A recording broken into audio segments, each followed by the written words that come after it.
All right, Summer Game Fest just wrapped up. And you know what? I got to give Jeff some credit here.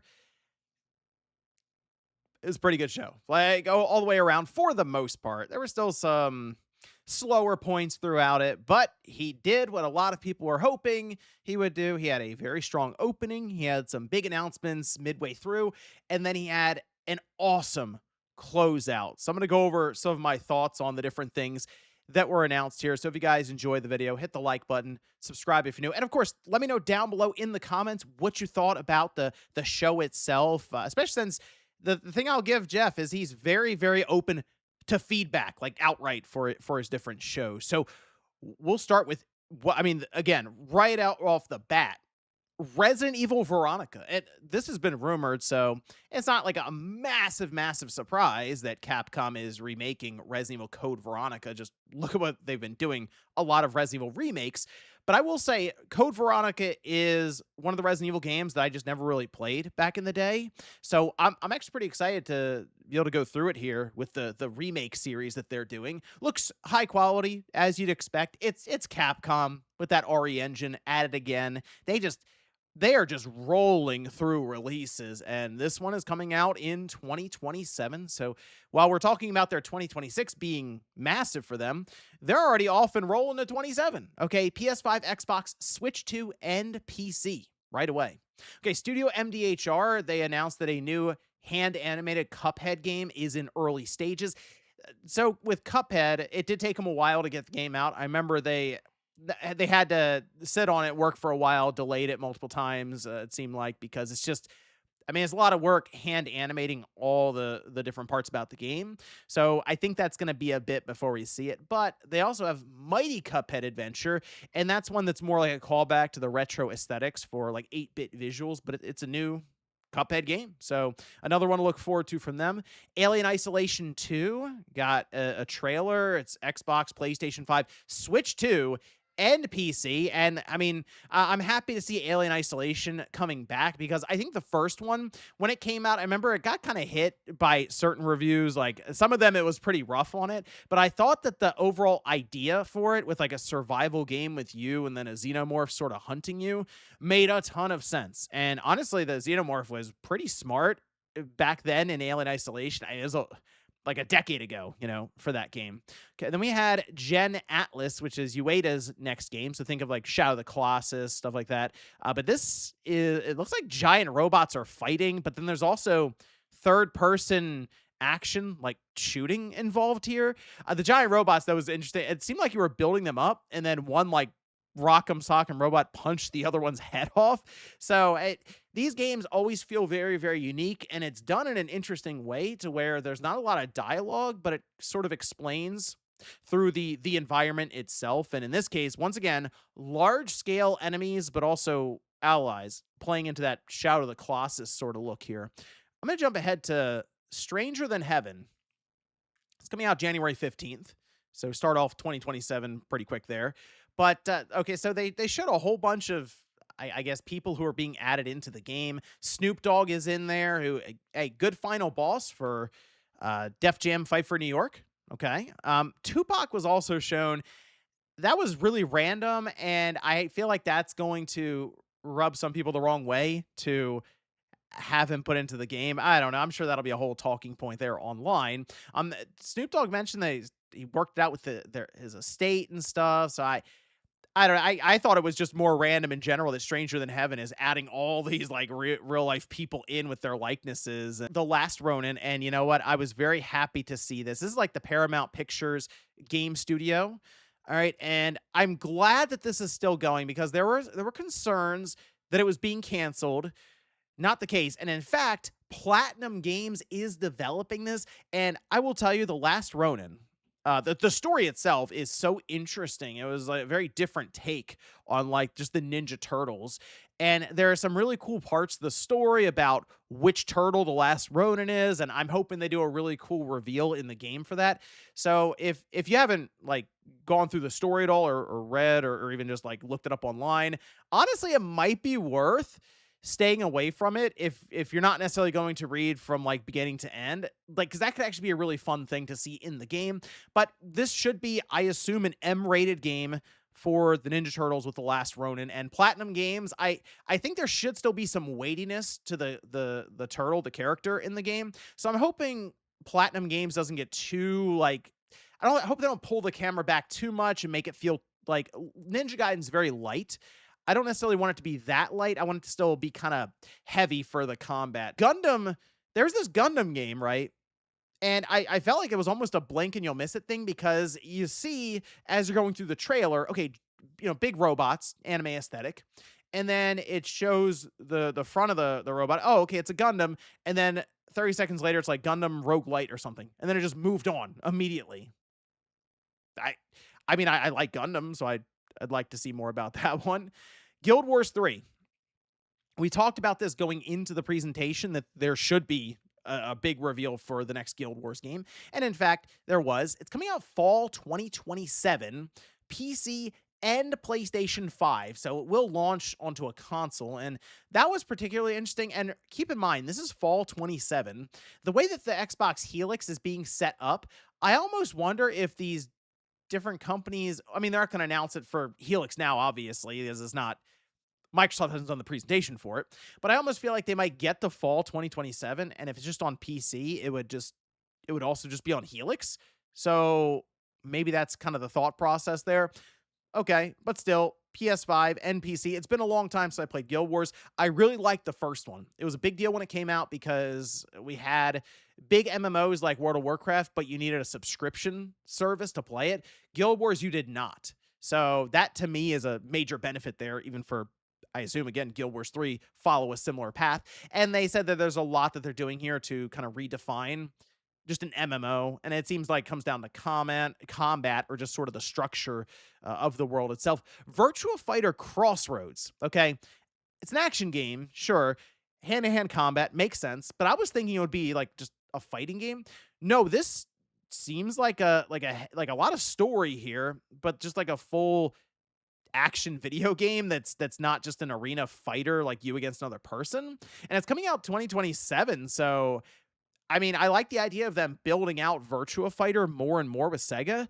And I mean, we saw the trailer that had the actual Virtua Fighter like fighting game, but I think it's kind of cool to have, I guess, a full story continue to be like fleshed out here for that universe. There was a Saul game that got announced, Saul Genesis, but it's a 3v1, so like an asymmetric horror multiplayer game from Bloober Team. Bloober Team has a lot going on right now, but they just announced that it was coming out for PC. We did have the Star Wars Zero Company release date, that is August 27th. I'm going to move up here to Stellar Blade Blood Rain. This is just the sequel that's developed by the same team for Stellar Blade at Shift Up, and it's going to continue the story beyond the original game.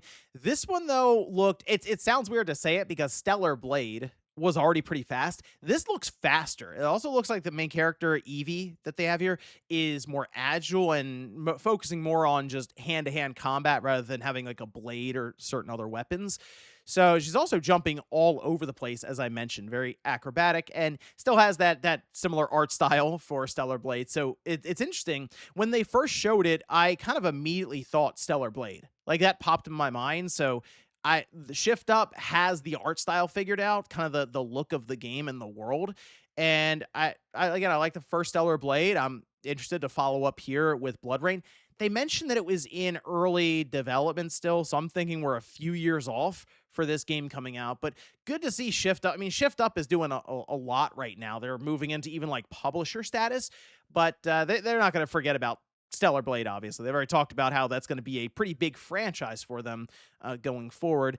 And so I have to mention this. We had talked in the last Spawncast about the FGC, the fighting game community, and Tifa came up as a Street Fighter 6 character for like the next season, and in fact that is happening. So they showed it here, and this also plays into the closeout, which Jeff of course went through it with High Guard, right? A lot of people made sure he knew about that. Hey, not a great announcement when you go through this whole thing, show us gameplay for this live service title, and then it doesn't even survive long enough to get to your next big event that doesn't even happen a year later. It happens in the summer. So he came out before the show and was like, Hey guys, just so you know, we're not going to do like a live service multiplayer thing. It's going to be a narrative driven single player game will be our closeout. And in fact, it was Final Fantasy VII Part 3. And going into this event, like a lot of speculation that it would happen. Rebirth just came out on the Switch 2 and the Xbox Series. So now people on all platforms can catch up to where we are now with Part 3. Although I will say, I was kind of thinking they would have shown like an out of context trailer and been a quick like here's the title reveal, and we'll check back in a little later in the year to make sure people have a chance to go through Rebirth. No, they actually showed us a lot about this game, much more than I was thinking. Okay, so as they're going through this, they start with the world itself. It's just a big open world. They've been building to this. So Final Fantasy VII Remake, it wasn't nearly as open as what we saw with Rebirth. That was more open zone. It looks like Final Fantasy VII Revelation, got the title drop, is just a big open world. And they give you the high wind, it sounds like, I mean, right away. And makes sense, again, coming off of Rebirth. Play through that, you'll get more context on that one. But they show when you jump, like you just jump off the high wind and do like the, is this me or are we seeing that more and more? I know Fortnite obviously jump out of the battle bus to drop down, but we've seen it with things like Tears of the Kingdom and Crimson Desert. Now here comes Final Fantasy VII Revelation. Your Cloud, you're just jumping straight off the side of the highwind, just skydiving down. And it looked really cool. I mean, it kind of gives that sense of scope of the world itself. But they say you could just take the high wind and go in any direction you want and explore the world, again, I figure, right away. So they show the big weapons in the game too, which is a massive part of the end game section of Final Fantasy VII, the original one, where you'll come across like Emerald or Ruby weapon. And that was mostly stuff off to the side. I mean, they have one weapon in particular that's part of like the main story and actually interacts there. But Ruby and Emerald were mostly stuff you like enemies you would find as like kind of world bosses that were wandering around that would give you access to like more powerful weapons and stuff that you could use for your character. Sure. These look like they are going to be integral to the story. Like there's going to be part of the storyline, which is fine. I mean, again, this is a reimagining, a retelling of Final Fantasy VII, and it is releasing simultaneously on all platforms. Once again, something they've been building to, where it started out as like a PlayStation specific game, and now it's worked its way up to where it is releasing on Nintendo's platform, Xbox, PlayStation, and PC. They showed off some of the combo stuff where you're switching between characters seamlessly during the combos. And Vincent's there. Sid is there. They're playable. It looks like there's a lot happening here. I saw the with Vincent Valentine, some Dirge of Cerberus in there almost with some of the targeting that you're doing with your aiming and firing. So that was the callback that came to my mind immediately with that. And they showed this fit system that sort of looked like a job system. At least that's what I took away from it, as they showed like Black Mage and stuff that you could jump to.